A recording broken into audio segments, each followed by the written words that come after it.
विधानसभा notification एजाए हेनी विजु जनता दल सबु बेले महिला मानक पई महिला निर्यातना जो राज्य रे जो बड़ी भाव रे सारा भारत वर्ष रे ओडिशा अपनिंदित होईची जो बड़ी भाव रे यूएस एडवाइजरी ठू नेकरी आम नेता श्रीयुक्त नवीन पट्टनायक मध्य सेतरे तांकर कनसर्न प्रकाश करिसेंती निंदा भी आमे करिछु आंदोलन को भी बोलेछु विभिन्न कॉलेज रे विभिन्न जगह रे युव छात्र दल भी आंदोलन करिछि विभिन्न निर्वाचन मंडली रे आमर महिला शाखा भी करुछि बालेश्वर भी बंद करा जाइछि सेक्रेटरीट घेराव करा जाइछि एवं आपण माने जानिथिबे पर दिन प्राय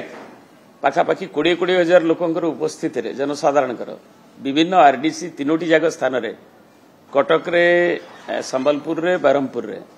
ता सफलतार सहित जनसाधारणकर सक्रिय योगदान रे असातीत भाव रे ता सफल होइछि ये प्रमाणित करुछि जे लगातार लड़ाई रे बिजु जनता दल राज्य बृहत्तम दल हिसाब रे ओडिशार जनसाधारण का आस्थाभाजन दल हिसाब रे आज नवीन बाबू नेतृत्व रे ए लड़ाई लोकंक पई महिलांक पई तार न्याय्य पई चली तेणु तात्कालिक परिस्थिति विभिन्न पर्यायर आंदोलन को निया जाउछि एवं विधानसभा भितर भी दलर विधायक विधायिका अछंती एवं सेमाने भी तांकर विभिन्न प्रसंग जो विधानसभा डका जाए से आलोचना करी निष्पत्ति नियंती दलर सभापति जे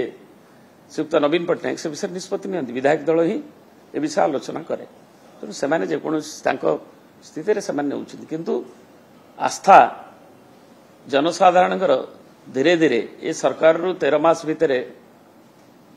जे कमी कमी जाउछि ता जनसाधारण को क्षोभरु रोषरु प्रतिफलित होउछि एवं बिजु जनता दल अग्रणी दल हिसाब रे आमर जो दायित्ववान विरोधी दल हिसाब रे सबुठारु बृहत्तम दल हिसाब रे तार कर्तव्य जनसाधारण स्वर को ताकू उत्थापित करुछि।